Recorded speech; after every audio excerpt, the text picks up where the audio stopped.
Colonial culture is what we're going to be talking about with this lesson. What is life like in the colonies? We are also going to cover something called the Enlightenment and the Great Awakening. And by looking at the visuals of the Enlightenment, you can really get an idea of what it's all about. It's really about people coming to light, really people starting to think outside the box and question what had been normal for so many years. And then the Great Awakening is going to be all about the church, really trying to get people to wake up and go back to the church. Couple of vocabulary words, guys. We have colonial culture. What is life like in the colonies? Everyday life in the colonies. The Enlightenment, an intellectual movement that is supported by science to improve society. Again, people are starting to think outside the box. They're starting to ask questions. Why? Why do we have to do this? Why do we have to follow certain people's rules, especially like the church? And so they're really going to start looking to science to answer a lot of questions. The Great Awakening is going to be a religious revival. They're going to try and get people to go back to church. Toleration, the ability to allow something you don't necessarily agree with. There may be things that we don't agree with, but we do have to tolerate them. We have to be respectful of other people's opinions. We can see this a lot in religion. When somebody doesn't have the same religion as you do, you kind of tend to respect it and tolerate it and not really go against it. Freedom of press, the government cannot prohibit individuals from expressing their opinions. Again, freedom of press is where the news, reporters, radio, newspapers, they're allowed to really say what they want under that First Amendment. And it's really going to come out of the Great Awakening and the Enlightenment. This is one of the reasons why La Gordiloca can say what she wants today, because of freedom of press. Let's get thinking. Imagine yourself in a time where you were taught at home rather than going to school. Well, we are being taught at home, Ms. Fraga. Well, not necessarily, because we as teachers are still teaching you. But can you imagine being taught like on your own, having to read on your own, having to learn things on your own?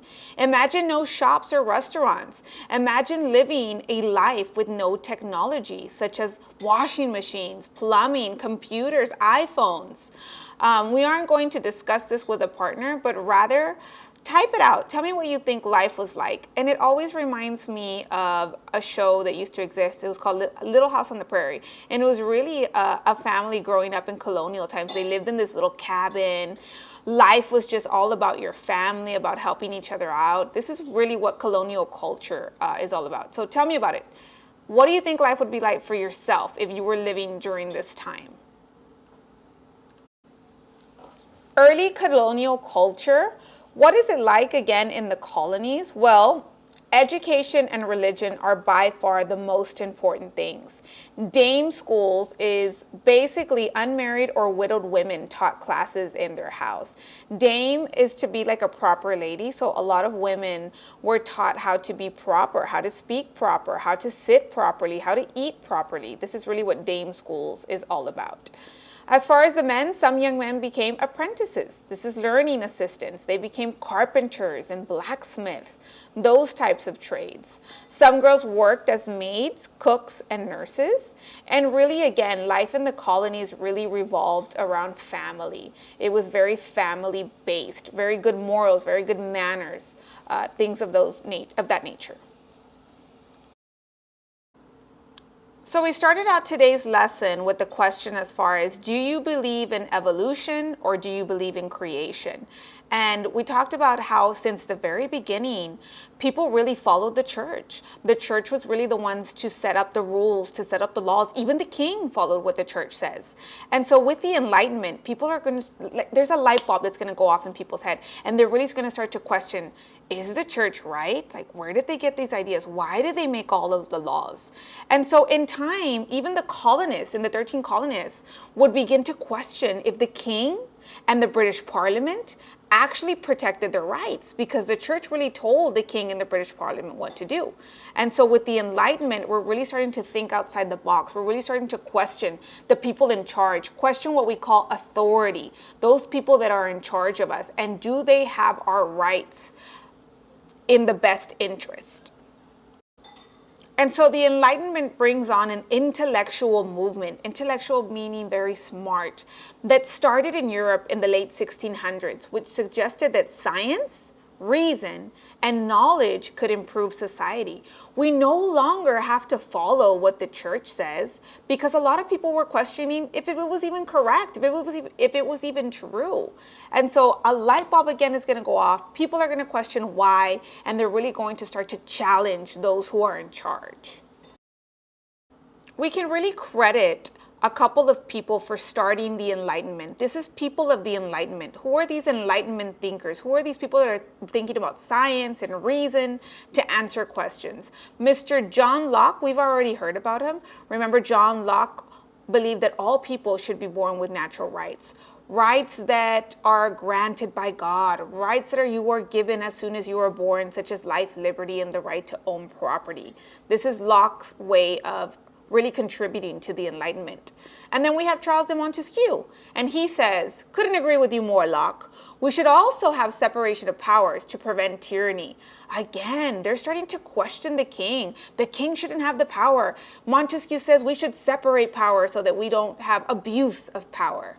And then John Peter Zenger, freedom of press is essential for the people to be informed. Again, this is really going to fall back to that First Amendment that we have today, where you're really able to say or speak your mind freely. And then the introduction of Ben Franklin. Ben Franklin is going to be a fascinating character that we see in this class. This is the first time he pops up. He is also an Enlightenment thinker. And Ben Franklin really believes, indeed, gentlemen, we should always question those who are in power, question authority, because at the end of the day, people should be the ones that have the power. Here we go. What was the first Great Awakening? First, yes, there's going to be more than one Great Awakening that we speak about in this class. The first one will take place between the 1720s and the 1740s. And what is it? It's really a religious revival. Revival meaning bringing it back to life, that encouraged people to return to the church for fear of punishment from God.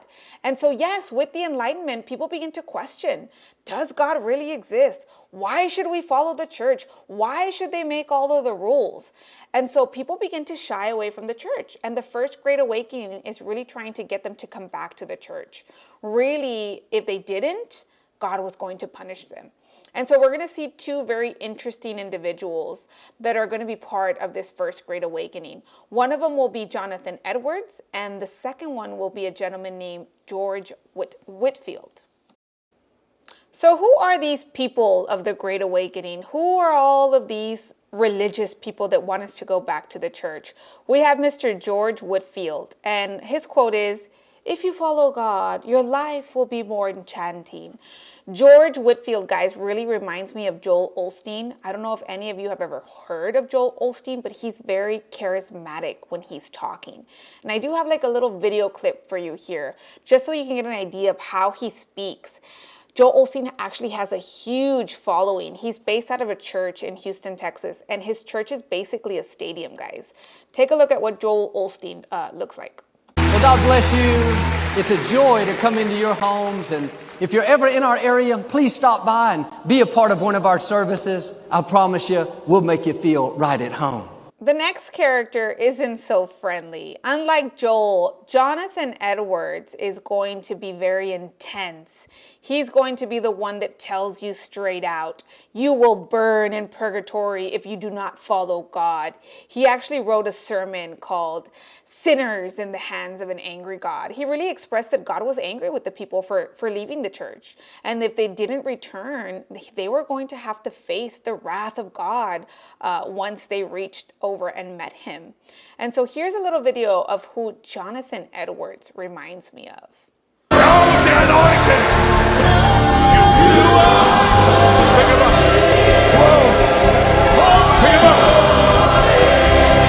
And then the last one we have is going to be Phyllis Wheatley. Phyllis Wheatley is actually a slave, but she is a very good poet, and she writes a bunch of poems concerning the first Great Awakening and having people return to the church. Here's a little picture that's very famous of the First Great Awakening. We have George Whitefield here. We see all these people coming together to listen to what he has to say. And he's really charismatic with his words, so he has a very huge following. And he says, let us all go to church so that we can obey God.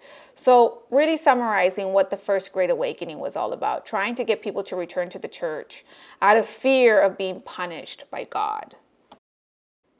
Causes and effects of the Great Awakening. Causes, people were not going to church. So then what happens? A religious revival happens, trying to convince them to come back to the church. Jonathan Edwards, the crazy guy, and George Whitefield, the charismatic guy, really scare people into going back to church. What kind of effects is this going to have? Well, we're going to see the introduction of a lot of new religious groups. A lot of new religions are going to start to pop up. More universities are going to be built out of these religions. I think Harvard was actually started during this time. The idea of equality spreads. But by far, guys, the most important thing is that these two things, the Great Awakening and the Enlightenment, are really going to start to challenge authority, challenge those people who are in charge and question them whether they are doing the right thing for the people. And then lastly, we have a sense of American unity. And to close off this lesson, how did the Enlightenment and Great Awakening contribute to a representative government? And this is going to be an open-ended question that you can go ahead and answer. How did it contribute to representative government?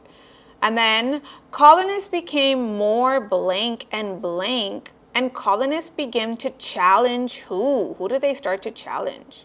As far as the Enlightenment and the Great Awakening contributing to representative government, really people are starting to question those in charge, really question the king, really question the church and say, wait, they shouldn't be in charge. We should be in charge. And so what's going to happen is that people in the colonies are going to start and creating their own governments created by the people, in which they're going to elect representatives to represent them and make the rules and decisions for them.